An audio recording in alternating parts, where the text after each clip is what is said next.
Bismillahirrahmanirrahim. Assalamualaikum warahmatullahi wabarakatuh. Alhamdulillah. Alhamdulillahilladzi jama'na fi hadza majma'al karim. Amma ba'du.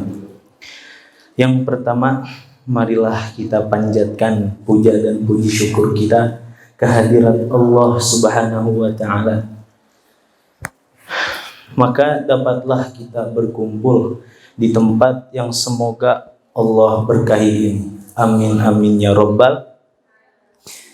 Salawat serta salam semoga selalu terlimpah curahkan kepada baginda Nabi besar Muhammad sallallahu alaihi wasallam yang telah memperjuangkan kalimat la ilaha illallah sampai titik darah penghabisan. Selamat malam. Selamat malam. Magdis Kece, selamat malam. Kausar, selamat malam. Iya. Jadi yang belum tahu ya, kece itu ada singkatannya.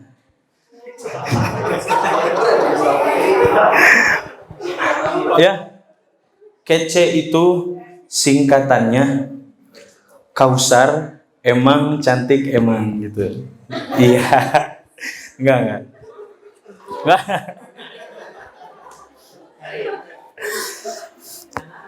Ya, itu semoga. Ya, itu Magdis Kece ya. Dan Kausar semoga sehat selalu. Semangat terus. Minta doanya juga ya buat angkatan saya pribadi. Karena di akhir bulan kita ingin tasmi akbar gitu ya. Bareng-bareng tasmi di akhir bulan. Minta doanya dari kalian semoga dimudahkan, semoga dilancarkan. Ya, alhamdulillah. Oke, langsung saja. Seperti biasa, seperti apa yang sudah dikatakan Kang Ali ya. Saya mengambil materi ini dari kitab Ta'limul Muta'alim. Enggak banyak, tidak seperti kajian-kajian sebelumnya. Saya hanya mengambil kalimat-kalimat gitu ya. Yang pertama, yang saya ambil itu ada kalimat seperti ini. Al-jiddu yadni kulla amrin syasi'in, wal jiddu yaftahu kulla babin mughlaqin. Kesungguhan mendekatkan segala yang jauh. Dan ketekunan akan membuka semua pintu yang terkunci. Apa yang bisa kita ambil dari kata-kata ini gitu ya? Jadi di sini menegaskan untuk para ikhwan, jika kalian bersungguh-sungguh berdoa kepada Allah di sepertiga malam kalian, insya Allah wanita yang akan kalian inginkan itu akan datang gitu ya. Karena di sini dikatakan kesungguhan mendekatkan segala yang jauh. Ya. Dan ketekunan membuka semua pintu yang terkunci gitu ya. Jadi kalau emang kalian berdoa untuk wanita yang kalian inginkan tidak tercapai, setidaknya kalian dapatlah temennya gitu ya. Ya, karena masih dekat gitu. Jadi nggak beres. Ya, itu ya. Enggak, itu mah bercanda ya. Jadi namanya orang menuntut ilmu gitu ya. Enggak ada yang diraih dengan cara cuma-cuma. Kita telah tahu semua ya kisah-kisah para ulama terdahulu. Bagaimana proses mereka belajar, bagaimana proses mereka menimba ilmu gitu ya. Sampai rela mereka merantau sejauh mungkin. Karena dulu belum ada kendaraan seperti sekarang ya. Dulu masih kendaraan air gitu ya. Ya, perahu maksudnya. Jadi yang namanya ilmu sudah dikatakan kemarin oleh Kang Amir ya. Adab itu sebagai wadahnya dan ilmu itu yang akan kita isi ke wadah tersebut gitu ya. Kalau kita wadahnya kecil, maka ilmunya juga sedikit. Akan tetapi ya, yang namanya ilmu tidak ada ilmu yang melekatnya lama kalau kitanya tidak benar-benar menjaga. Di dalam kitab Ta'limul Muta'alim dikatakan, jagalah ilmu yang kalian dapatkan dengan adab yang baik.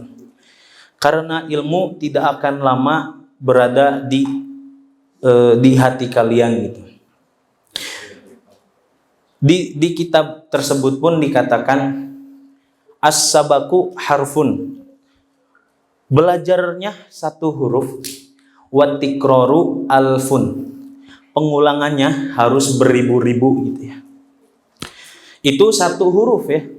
Bagaimana kita sebagai penghafal Al-Quran, berapa banyak huruf yang sudah kita hafal, berapa banyak ayat yang sudah kita hafal, berapa banyak surat yang sudah kita hafal, dan berapa banyak pula murojaah yang sudah kalian lakukan gitu. Karena di sini pun dikatakan satu huruf pengulangannya harus 1000. Ulama Al-Quran pun pernah berkata, minimal kalian ingin mutkin satu juz, itu pengulangannya harus 70 kali satu juz ya. Yaitu kata ulama Al-Quran.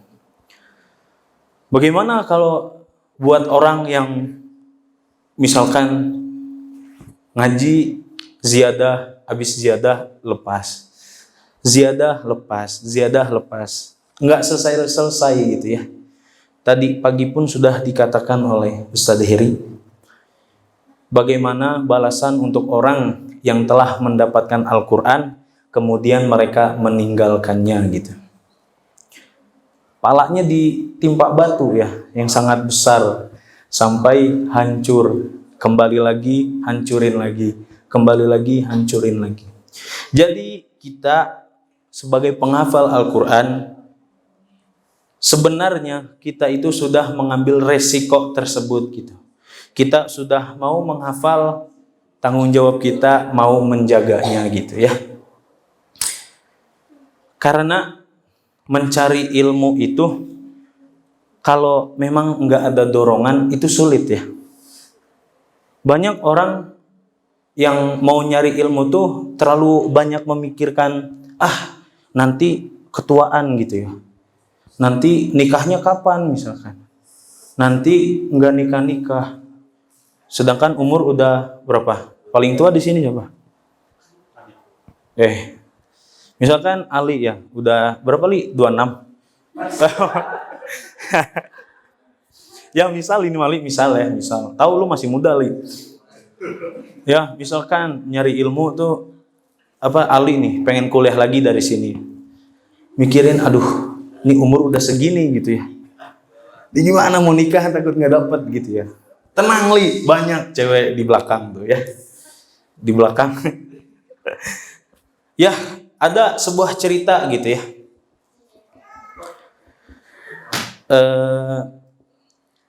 Di daerah mana ya? Di daerah Kalimantan. Ada ada satu keluarga gitu ya. Ini orang kaya gitu ya. Punya berbagai macam harta lah gitu. Punya tambang ya, pertambangan bukan tambang itu ya. Punya perkebunan kelapa sawit. Punya segala-gala lah punya gitu ya. Nah, dia tuh punya anak wanita. Yang wanita ini tuh sudah saatnya menikah. Tapi tak kunjung datang jodohnya gitu. Orang tuanya nih ya mengumumkan ada sayembara katanya. Barang siapa yang bisa menaklukkan sayembara ini bisa menikahkan anak saya. Dan ada tiga pilihan. Pertama, menikah plus dapat tambangnya. Kedua, menikah dapat perkebunan kelapa sawitnya. Yang ketiga, menikah plus harta-harta dari orang tuanya gitu ya. Nah, suatu saat tuh, nih bapaknya ngumumin ya, wahai para pemuda sang pemberani. Jadi tantangannya itu ada satu kolam persegi panjang, isinya tuh ada buaya, ular, apalagi, pokoknya hewan-hewan buas ya. Ya, ketika itu diumumin tuh sama bapak-bapak tuh, sama bapaknya tuh. Wahai para pemuda, siapa yang bisa melewati kolam itu sampai ujung, itu akan mendapatkan hadiah gitu. Di tengah-tengah bapak ini ngomong, itu tiba-tiba ada suara cebur gitu ya. Keceplak gitu. Nah terus tiba-tiba keluar nih di ujung kolam seorang pemuda. Bajunya udah sobek-sobek gitu ya. Sudah berdarah-darah. Kaget ya si bapak nih. Nih pemuda berani banget gitu. Akhirnya si bapak langsung menghampiri pemuda ini. Wahai pemuda, kamu sudah lulus gitu ya, melewati tantangan sayembara ini gitu.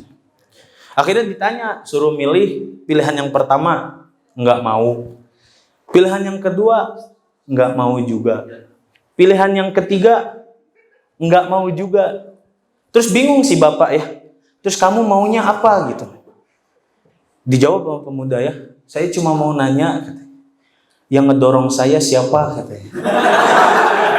Ya, apa pelajaran yang bisa kita ambil dari cerita ini? Jadi, kita dalam melakukan sesuatu itu harus ada dorongan dari teman, kerabat, keluarga, sahabat. Karena yang namanya dorongan itu penting gitu ya. Ya, yang namanya hidup itu butuh motivasi. Butuh yang namanya penyemangat lah gitu ya. Kayak kita sebagai penghafal Al-Quran, kita sudah punya penyemangat hidup kita gitu, yaitu Al-Quran. Karena pentingnya dari dorongan ini tuh emang sangat luar biasa gitu ya. Ada satu cerita lagi nih. Ada seorang pemuda ya, dia tuh sudah nikah, udah punya anak satu, anaknya cowok. Nah, ketika itu dia sedang mengalami hancur lah gitu ya kehidupannya tuh. Pokoknya lagi hancur-hancurnya lah gitu ya. Bukan hancur-hancur hatiku ya. Nah, dia ketika lagi hancur-hancurnya gitu, dia teringat punya teman gitu ya. Ya temannya bisa disebut orang bijak lah gitu ya. Bukan orang pinter. Kalau orang pinter nanti dukun ya mikirnya. Orang bijak gitu ya. Akhirnya datang nih bertamu ke orang bijak tersebut gitu ya. Cerita kehidupannya yang sedang hancur itu gitu. Pas sudah selesai nih ceritanya ya. Orang bijak ini tuh tiba-tiba ngeluarin kayak tempat air gitu, kendi kecil. Air putih, air biasa ya. Kata orang bijak ini, nih minum katanya. Ini air ajaib. Kamu setelah minum ini, insya Allah hidup kamu bakal tenang. Udah tuh, seneng ya. Pulang. Minum tuh, dia minum nggak? Minuman pertama nih, lo mabok enggak? Minuman pertama nih ya, minum. Dia menjalani kehidupannya seperti biasa, sehari, 2 hari. Dia mulai merasakan tuh, kok sama istri tuh jadi adem gitu ya. Jadi pulang kerja tuh istrinya kok nyambutnya tuh enak gitu. Sama anaknya juga jadi akur gitu ya. Terus sama teman-teman kantornya juga jadi jadi biasalah gitu. Dia jadi semangat hidup lagi gitu. Yang tadinya dia sudah menyerah untuk hidup, setelah datang ke orang bijak dikasih air itu, Dia jadi semangat hidup lagi gitu. Dan kembali kehidupannya seperti biasanya. Akhirnya setelah beberapa minggu, pemuda tersebut datang lagi ke orang bijak ini. Melaporkan gitu ya. Wahai orang bijak, air yang telah kamu beri kepadaku itu sangat manjur katanya. Tokcer. Kehidupanku kembali seperti semula katanya. Masalah-masalah yang aku rasakan sudah hilang begitu saja gitu. Orang bijak tersebut hanya tersenyum. Pemuda ini heran ya, kenapa kamu tersenyum gitu? Orang bijak ini menjawab, sebenarnya setiap orang itu pasti mempunyai masalah. Dan bagaimana kita menghadapi masalah tersebut gitu ya. Orang bijak itu pun akhirnya ngebocorin gitu rahasia air ini gitu ya. Sebenarnya air yang kamu minum itu hanya air biasa. Tidak ada ramuan-ramuan spesial gitu ya. Tidak ada racikan-racikan rahasia dari saya gitu.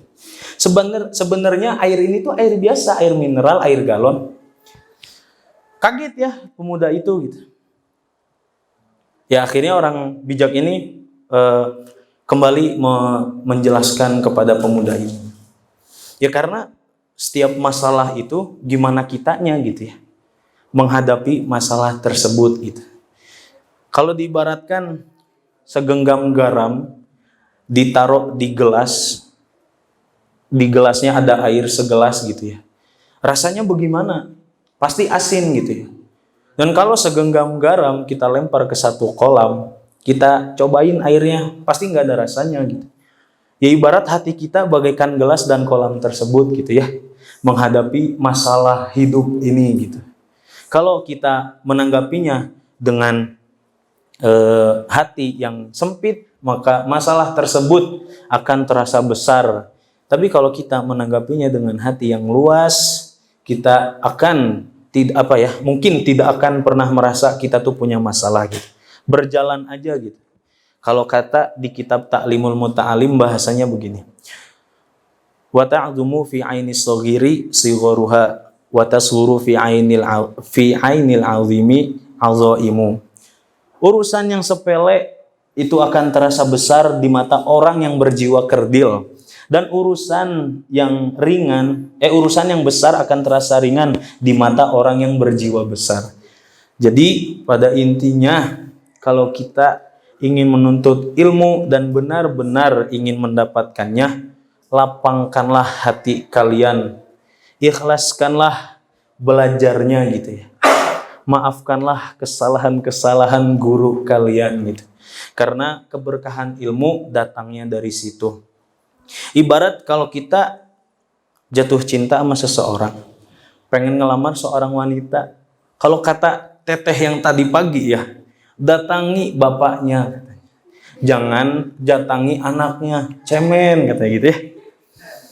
Begitupun ilmu ya, datangi bapaknya sama dengan datangi gurunya gitu.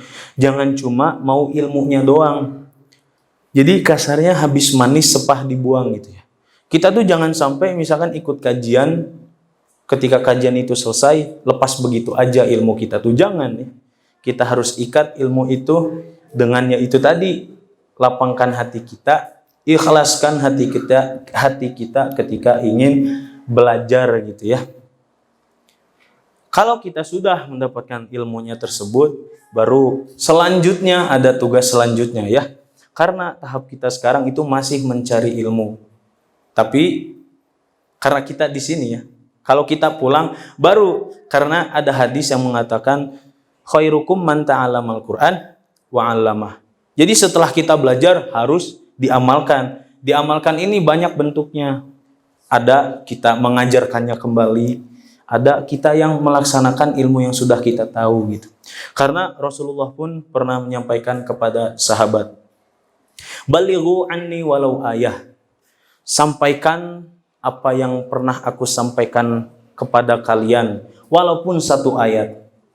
Balighu itu taklif, anni itu tasyrif, walau ayah itu takhfif. Apa maksudnya? Balighu itu taklif. taklif itu beban. Kita sebagai umat Rasulullah yang mendapat ilmu dari beliau turun-temurun sampai kita sekarang mendapat ilmu dari guru-guru kita yang sekarang, itu kita mendapat beban. Beban apa? Beban untuk menyampaikan kepada orang-orang di luar sana yang masih awam gitu. Ani tasyrif, dariku tasyrif, kemuliaan, karena langsung Rasulullah langsung yang menyuruh kita sebagai penuntut ilmu untuk menyampaikan ilmunya beliau kepada orang-orang yang belum tahu gitu. Itu adalah suatu kemuliaan karena Rasulullah langsung yang menyuruh kita. Dan yang terakhir, walau ayah, itu takhfif, itu keringanan, walaupun satu ayat. Jadi kita kalau ingin menyampaikan kepada seseorang, tidak harus pengen materinya tuh yang rumit gitu ya. Materinya tuh yang pengen kelihatan wow gitu ya. Enggak perlu, karena namanya orang awam, dapat ilmu sedikit aja itu tuh sangat berharga gitu ya. Ya, itu saja dari saya. Semoga bermanfaat. Mohon maaf apabila ada kata-kata yang salah. Itu datangnya dari saya dan selebihnya itu dari Allah Subhanahu wa taala. Ambil yang baik, buang yang buruk. Kita tutup dengan doa. Rabbana atina fid dunya hasanah wa fil akhirati hasanah wa qina adzabannar. Rabbana hab lana min azwajina wa dzurriyyatina qurrata a'yun waj'alna lil muttaqina imama. Terakhir, ya jangan lupa minta doanya buat Wadis Kece dan Kausar ya. Ya udah, itu aja, kita tutup dengan salam. Assalamualaikum warahmatullahi wabarakatuh.